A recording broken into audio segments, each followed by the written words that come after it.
دل صاف ہو نا تو تھوڑی عبادت بھی کام آ جاتی ہے۔ یہ حدیث بتاتی ہے کہ دل صاف ہو تو تھوڑے صدقے بھی زیادہ نفع کر جاتے ہیں۔ کچھ چیزوں سے دل سخت ہوتا ہے۔ جو لوگ دنیا داری کی اور فضول باتیں زیادہ کرتے ہیں ان کا دل سخت ہو جاتا ہے۔ جو ہنستے زیادہ ہیں ان کا بڑا سخت ہو جاتا ہے۔ اور صوفیاء کہتے ہیں جو کسی پہ ہنستے ہیں نا ان کا تو مردہ ہی ہو جاتا ہے، تو معاملہ ہی ختم ہو گیا۔ اور جو لوگ رزق حرام کی طرف بڑھتے ہیں ان کا دل بھی مردہ ہو جاتا ہے۔ اور اقبال کہتے ہیں جو مشینی زندگی گزارنے لگتے ہیں نا روحانی زندگی سے نکل جاتے ہیں۔ ہم آج کل مشینی زندگی پہ آ گئے۔ ہمارے پاس انٹرنیٹ ہے، موبائل ہے، آواز کے فاصلے اتنے کم ہوئے ہیں کہ دلوں کے فاصلے بڑھ گئے ہیں۔ اقبال کہنے لگے دل کے لیے موت ہے، دل کے لیے موت ہے، دل کے لیے موت ہے یہ مشینوں کی حکومت۔ احساس مروت کو کچل دیتے ہیں یہ آلات، آلات پہ زندہ ہیں ہم۔ دل کے لیے موت، اور کسی کے گھر جانا، دروازے پہ دستک دینا، اور کبھی خط لکھنا تو سوچ سوچ کے، کبھی کاٹنا تو پھر لکھنا۔ لفظ یہ اس کے شایان شان نے یہ جملہ میں نے بدل دیا ہے، لیکن اب بے باکانہ گفتگو ہے۔ تو مجھے وائس کر دے، میں تجھے وائس کر دوں گا، حال ہی کوئی نہیں۔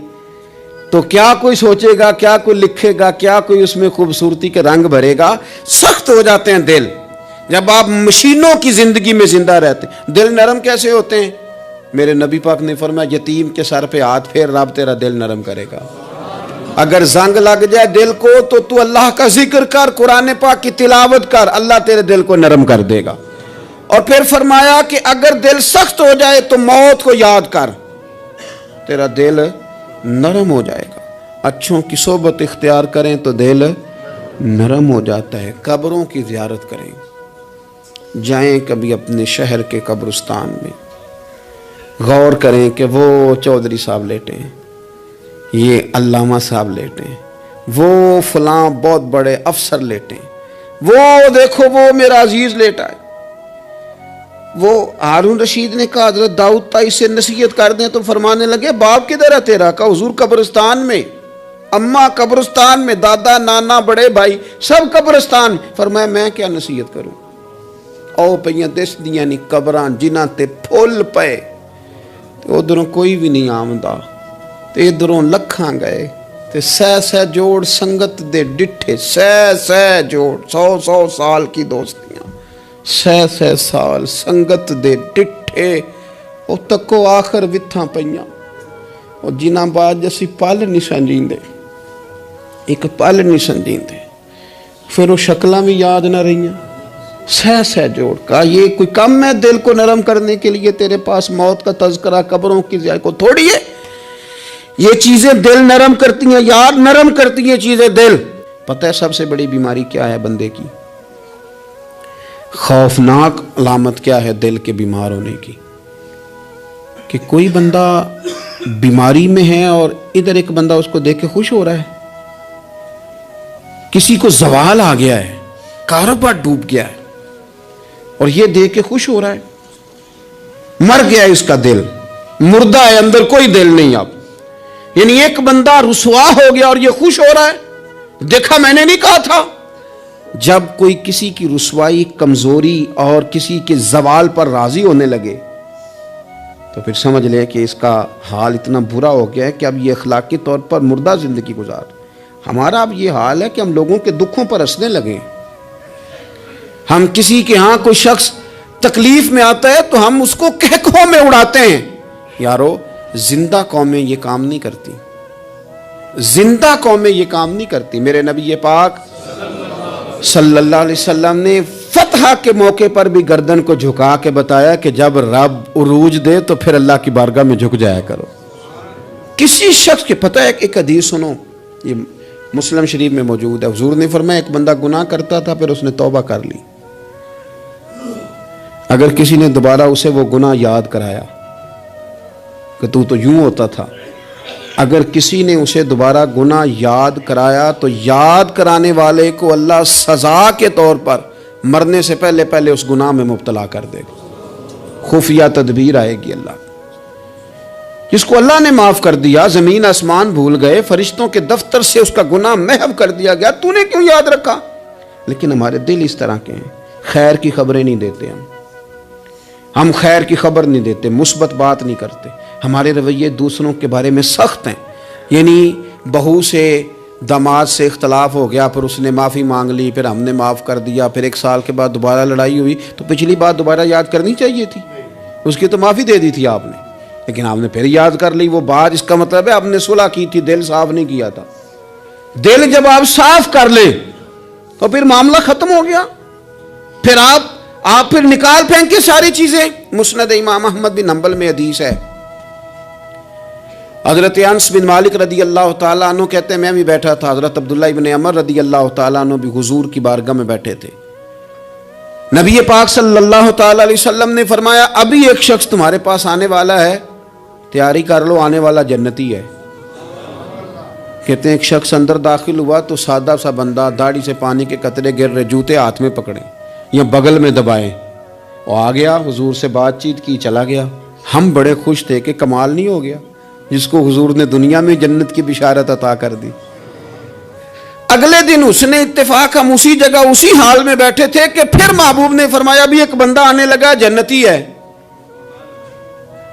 کہتے ہیں وہ بندہ آیا تو دیکھ کے حیران ہو گئے، یہ تو وہی کل والا ہی بندہ ہے، اسی طرح داڑھی سے پانی کے قطرے گر رہے ہیں، جوتے اس کی بغل میں آ کے بیٹھ گیا۔ تیسرے دن اللہ کی قدرت ہم وہیں بیٹھے تھے، پھر حضور نے فرمایا بندہ آنے لگا، زیارت کر لو، تیاری کر لو، بندہ جنتی ہے۔ وہی بندہ آیا جو پہلے 2 دن آیا تھا۔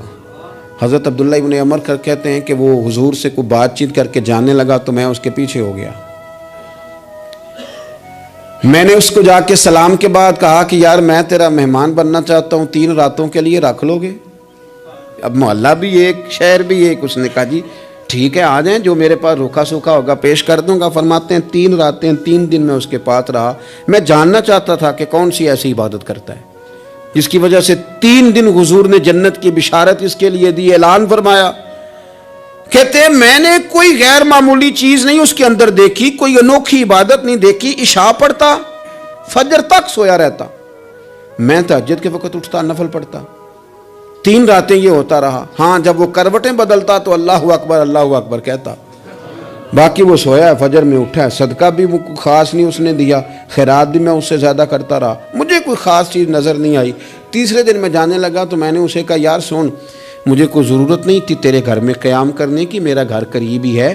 وہ تو کمال یہ ہے کہ نبی کریم علیہ السلام نے اپنی زبان فیض ترجمان سے، یعنی وہ زبان جس کو سب کن کی کنجی کہیں، اس کی نافذ حکومت پہ لاکھوں سلام، حضور نے 3 دن تجھے مسلسل جنتی کہا ہے۔ میں تو دیکھنے آیا تھا کہ تیرے اندر کوئی عمل ہو تو میں بھی وہ شروع کروں۔ تو وہ کہنے لگا یہی ہے جو آپ نے دیکھ لیا ہے، فرض نماز ہی پڑھتا ہوں، روٹین کے کام ہی کرتا ہوں، کوئی خاص چیز تو میرے پاس کوئی نہیں۔ حضرت عبداللہ ابن عمر فرماتے ہیں میں نے تو سمجھا کہ میں تو اس سے زیادہ خیر کے کام کرتا ہوں۔ اب میں سوچتا ہوا وہاں سے نکلنے لگا کہ پھر کیا خاص بات ہے جو نبی پاک نے 3 دفعہ اسے جنتی کہا ہے۔ جب میں نکلنے لگا نا، دروازے پہ مڑنے لگا تو اس نے آواز دی، کہا یار سنو ایک بات یاد آئی ہے۔ میں نے کہا وہ کون سی؟ کہنے لگا یار جب سے بالغ ہوا ہوں نا، جب سے اللہ نے توفیق اسلام دی ہے، میں نے جب بھی اپنا دل دیکھا ہے نا، جب بھی میرے دل میں کسی کے لیے حسد کوئی نہیں، کوئی عداوت نہیں، کوئی بغض نہیں، کوئی کینہ نہیں، کوئی کیا کر رہا ہے، میرے دل میں سب کے لیے خیر ہی ہے، دل میرا صاف ہے، اس کے علاوہ نہیں مجھے پتا کیا عمل ہے۔ حضرت عبداللہ بن عمر کہتے ہیں پھر مجھے سمجھ آ گئی ہے، یہ جو تیرے دل کی صفائی ہے نا، یہ بنیاد بن گئی ہے جس کی بنیاد پر نبی پاک نے تجھے 3 دفعہ جنت کے بشارت عطا فرمائی ہے۔ تو امام غزالی رحمۃ اللہ علیہ فرمانے لگے کہ اگر آئینے پہ گرد پڑ جائے تو اس میں عکس صحیح نظر نہیں آتے، آئینے صاف کر لیے جائیں تو پھر اس پہ عکس نظر آتے ہیں۔ ہمارے آئینے نا تھوڑے سے گرد والے ہو گئے ہیں، دل تھوڑے سے نا میلے کچیلے ہو گئے ہیں، تو کوئی بھی عکس اس پہ سختی طبیعتوں کی، مزاجوں کی سختی، دوسروں کے بارے میں ڈاٹے جذبات، ہمارے رویے ڈاٹے، ہماری طبیعتیں سخت۔ حضرت عبداللہ ابن مسعود رضی اللہ تعالیٰ عنہ نے ایک شخص کو جنازے کے موقع پہ ہنستا ہوا دیکھ لیا، فرمایا آج کے بعد تیرے ساتھ کلام نہیں کروں گا۔ جس کا جنازہ دیکھ کے بھی دل نرم نہیں ہوا اور قبرستان دیکھ کے بھی دل نرم نہیں ہوا، وہ تو سخت دل بندہ ہے. سخت دل بندے سے دوستی کبھی نہیں رکھوں گا.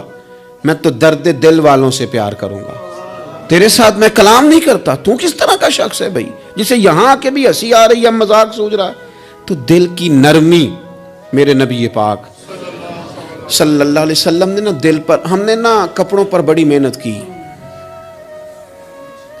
ہم نے چہروں پر بڑی محنت کی، ہم نے اپنے ظاہر کو سنوارنے پر بڑی، ہم نے اپنے حق میں بڑے بڑے لفظ یاد کیے، بڑی کہانیاں یاد کی، پر دل کے لیے محنت، اس پر محنت ہی نہیں کی.